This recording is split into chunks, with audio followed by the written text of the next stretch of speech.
एक दिन रौनक अपनी मोटरसाइकिल से मोनिका को लेकर शहर से कुछ दूर स्थित एक पार्क में पहुंचा।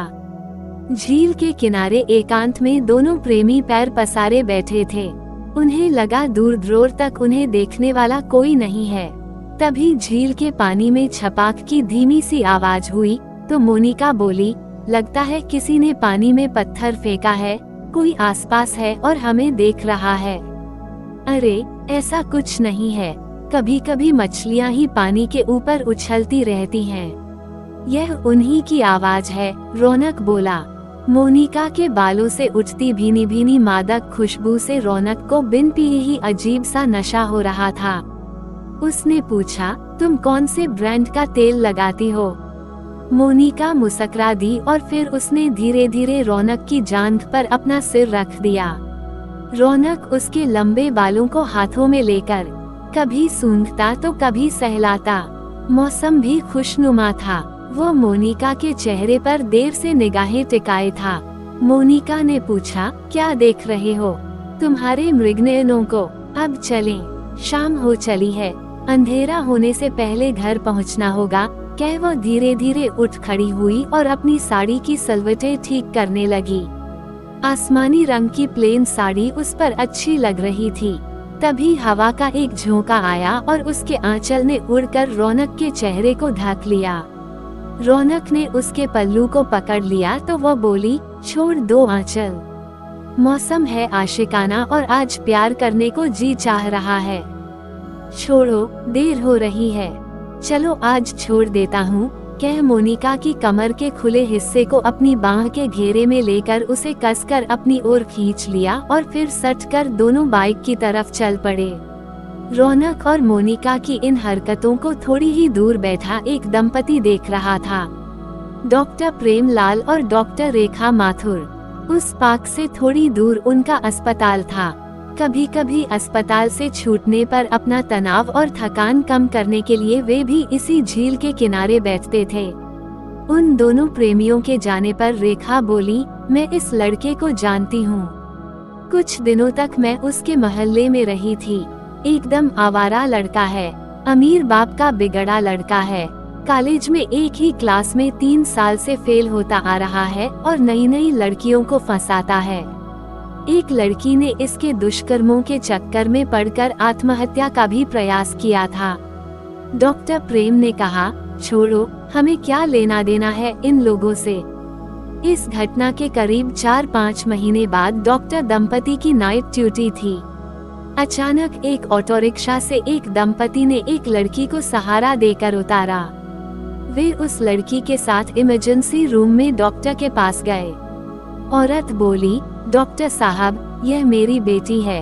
आज दोपहर से ही इसके पेट में बहुत दर्द हो रहा है और ब्लीडिंग भी हो रही है। डॉक्टर ने लड़की का ब्लड प्रेशर चेक किया और तुरंत फोन पर कहा, डॉक्टर रेखा, आप तुरंत यहाँ आ जाएं। एक इमरजेंसी केस है। 2 मिनट के अंदर ही स्त्री रोग विशेषज्ञ रेखा वहाँ आ गई। उन्होंने रोगी को बेड पर लिटा कर पर्दा लगा दिया। कुछ देर बाद वे बोली, इसे तो बहुत ज्यादा ब्लीडिंग हो रही है, फौरन ऑपरेशन थिएटर में ले जाना होगा। मुझे लगता है ऑपरेशन करना होगा। ऑपरेशन का नाम सुनकर उस लड़की के माता पिता घबरा उठे। पिता ने पूछा, डॉक्टर साहिबा, खतरे की कोई बात तो नहीं है? अभी कुछ नहीं कहा जा सकता है, आप लोग ओटी के बाहर इंतजार करें। कह वे अपने पति डॉक्टर प्रेम के साथ ऑपरेशन थिएटर में गईं। थोड़ी देर बाद एक नर्स ने बाहर आकर पूछा, इस लड़की के गार्जियन आप लोग हैं? उसके पिता उठकर बोले, हाँ, मैं उसका पिता हूँ। नर्स ने एक पेपर देते हुए कहा, आप जल्दी से इस पर साइन कर दें, लड़की का ऑपरेशन करना है, अभी तुरंत। क्या बात है सिस्टर, अभी बात करने का वक्त नहीं है, बाकी बातें ऑपरेशन के बाद डॉक्टर से पूछ लेना। आपको डिस्चार्ज से पहले एक बोतल खून ब्लड बैंक में जमा कराना होगा। अभी हम अपने स्टॉक से खून चढ़ा रहे हैं। उस आदमी ने ब्लड बैंक में जाकर अपना खून जमा किया और वापस आकर ओटी के बाहर बेंच पर बैठते हुए पत्नी से कहा, पता नहीं बैठे बैठाए मोनिका बिटिया को अचानक क्या हो गया है। ऑपरेशन टेबल पर डॉक्टर ने मोनिका से पूछा, क्या यह उसी लड़के के साथ का नतीजा है जिसके साथ अक्सर तुम लेक पार्क में जाती हो? मोनिका ने रोते हुए कहा, जी डॉक्टर, पर मेरी एक गलती का अंजाम ये होगा, मैं नहीं जानती थी। आप मेरी जान बचाने की कोशिश न करें, मुझे मरने दें। मैं तुम्हारी तरह बेवकूफ और गैर जिम्मेदार नहीं हूँ, मैं अपनी ड्यूटी जानती हूँ। पर मैं इस कलंक के साथ जी कर क्या करूँगी? अगर मुझे बचा भी लेती हैं तो भी मैं सुसाइड करने वाली हूँ। मेहरबानी कर मुझे मरने दें। तुम घबराओ नहीं, मैं तुम्हें बदनाम नहीं होने दूंगी और तुम यहाँ से सही सलामत घर जाओगी। आगे अपनी पढ़ाई पर ध्यान देना और अपने माता पिता की इज्जत का ख्याल करना। जी डॉक्टर, बस अब तुम पर एनेस्थीसिया का असर होगा और मैं ऑपरेशन करने जा रही हूँ। करीब 2 घंटे बाद डॉक्टर रेखा ओरती से बाहर आई। उन्हें देखते ही मोनिका के माता पिता दौड़े आए। पूछा, अब कैसी है हमारी बेटी? आप बेटी को सही समय पर अस्पताल ले आए, वरना और ज्यादा ब्लीडिंग होने से जान का खतरा था।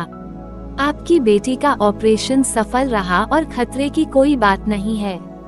पर उसे हुआ क्या है? मोनिका के पिता ने पूछा।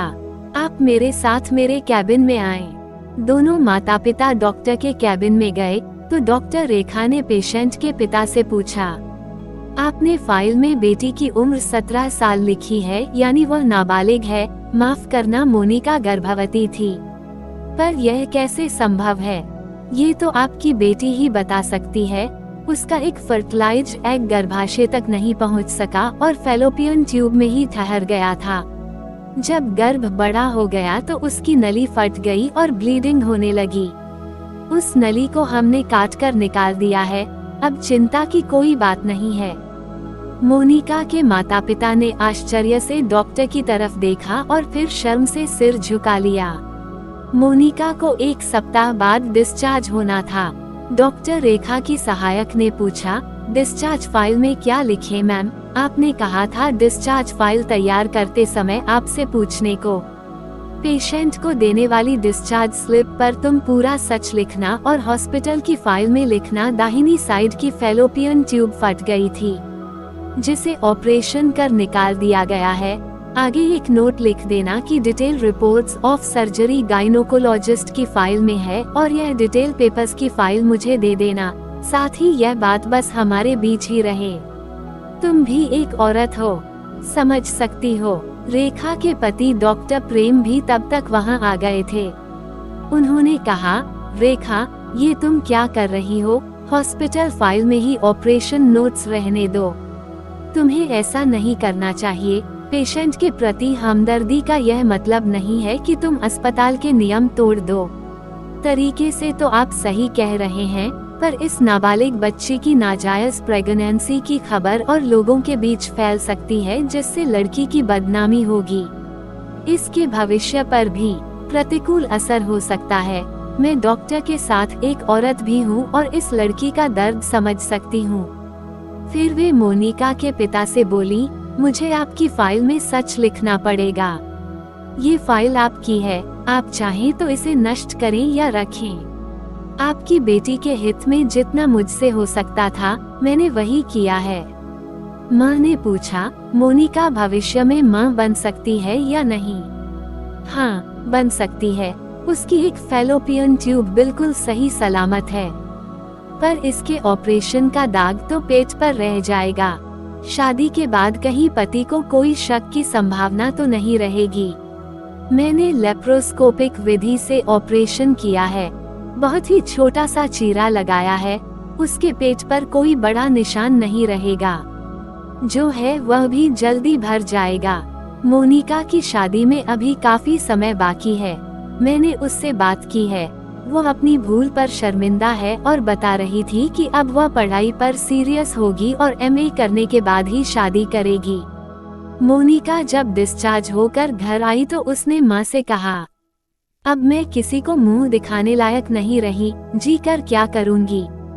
खबरदार जो ऐसी बेवकूफी की बातें दिमाग में लाई, इसे एक हादसा समझकर भूल जाओ। आगे किसी से इसकी चर्चा भी नहीं करना, पति से भी नहीं। मन लगाकर पढ़ो लिखो, हम तुम्हारी शादी धूमधाम से करेंगे।